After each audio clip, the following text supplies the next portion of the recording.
रहे थे कि हमारा चूंकि वतन एक है, वतन के नीचे कौम होती है, जिसका वतन एक है उनकी कौम एक है। चूंकि हिंदू भी इस वतन के हैं, हम भी इस वतन के हैं, तो हमारी कौम एक है। इकबाल ने कहा मेरा फतवा सुनो, कहने लगे न दादे दावते दीन बू लहब रहा।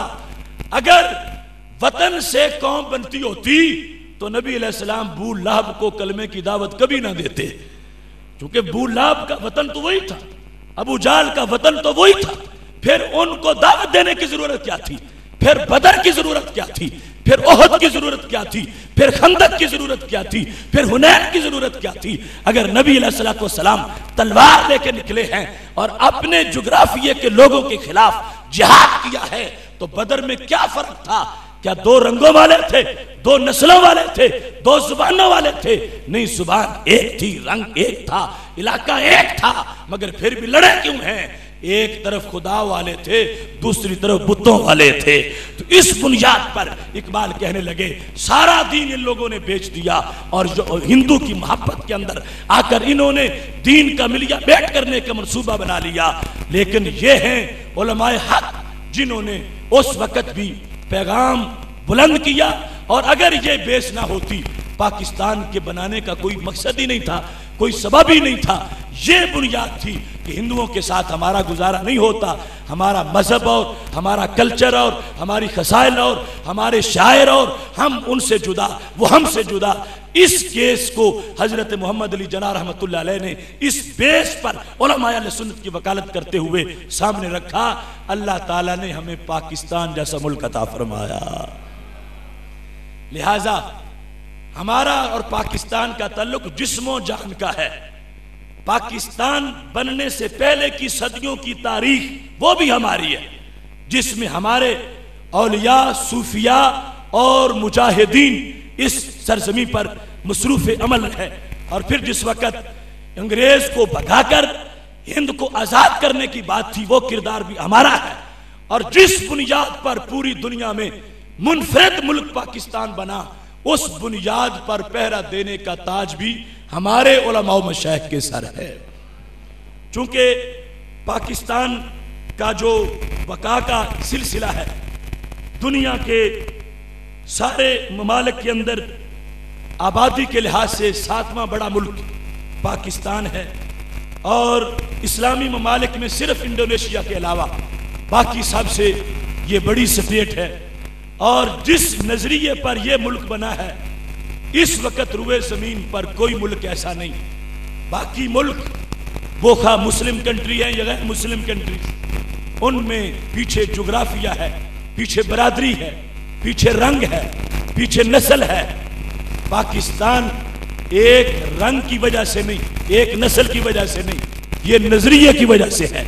तो हमें पाकिस्तान से इसलिए सिर्फ नहीं प्यार कि ये हमारा मुल्क है, खुदा की कसम है हमें पाकिस्तान से पहले नंबर पर इसलिए प्यार है कि जो नजरिया देकर मेरे आका सल्लल्लाहु अलैहि वसल्लम ने मदीना शरीफ में स्टेट बनाई थी, अगर उस नजरिए पर दुनिया में दूसरे नंबर पर कोई मुल्क बना है तो वो पाकिस्तान बना है। मदीना शरीफ की स्टेट की बुनियाद भी यही थी, नजरिया। आज के मुल्कों में जुग्राफिये है, जुग्राफियों के बुत सामने रखे गए, और बिरादरियों के नाम पर लोगों ने अपनी जमीनों को टुकड़े बांट लिए। अरबों के अंदर छोटी छोटी स्टेट्स बन गई, दूसरी जगह पे नजरिए पर कोई नहीं बना।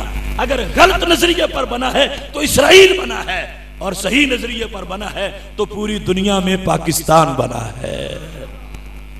इस वास्ते नक्श है जो दिल पे, वो तस्वीर पाकिस्तान है। जज्बा-ए उल्फत की एक ताबीर पाकिस्तान है। मुस्तफा के नाम की जागीर पाकिस्तान है। हम पाकिस्तान का नाम इबादत समझ के लेते हैं, और हमारा पाकिस्तान से ताल्लुक ईमान वाला ताल्लुक है। इसलिए नहीं कि इस जमीन पर बैठते हैं और यहाँ की फसलों का खाना खाते हैं। हम पाकिस्तान से इसलिए प्यार करते हैं कि ये उस नजरिए का अमली हिस्सा है, जो नजरिया हमारे नबी अलैहिस्सलाम ने ताइफ के बाजार में पत्थर खा के पेश फरमाया था।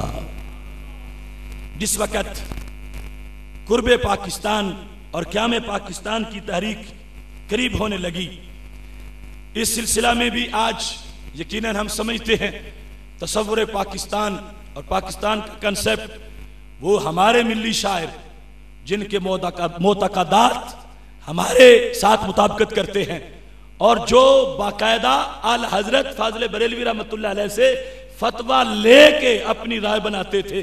अल्लामा डॉक्टर मोहम्मद इकबाल, उन्होंने 1930 में तसव्वुर पाकिस्तान अपनी तरफ से पेश किया, मगर उनसे पहले 1925 में जिस शख्सियत ने तसव्वुर पाकिस्तान पेश किया वो एक वाज़े कट्टर बरेलवी आलिम दीन थे।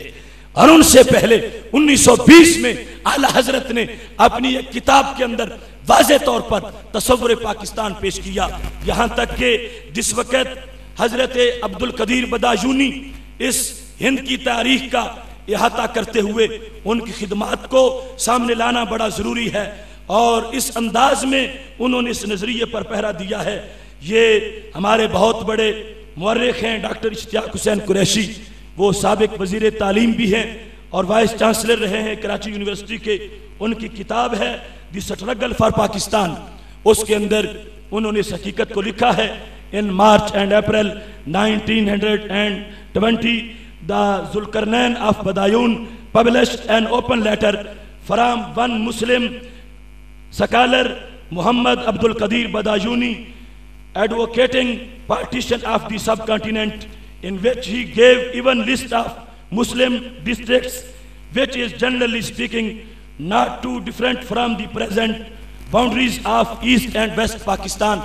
इसके अंदर डॉक्टर इश्तियाक हुसैन ने कहा कि मार्च 1920 और अप्रैल 1920 के अंदर बदायून का एक अखबार जिसका नाम जुल्करनैन है, उस अखबार के अंदर एक बहुत बड़े मुसलमान स्कॉलर अब्दुल कदीर बदायूनी का गांधी के नाम खुला खत छपा, जिस खत के अंदर उन्होंने कुछ अजला के नाम लिखे और कहा कि ये अजला जो हैं इनको जुदा करके एक अलग मुल्क बनाना चाहिए और वो एक इस्लामी सल्तनत होनी चाहिए।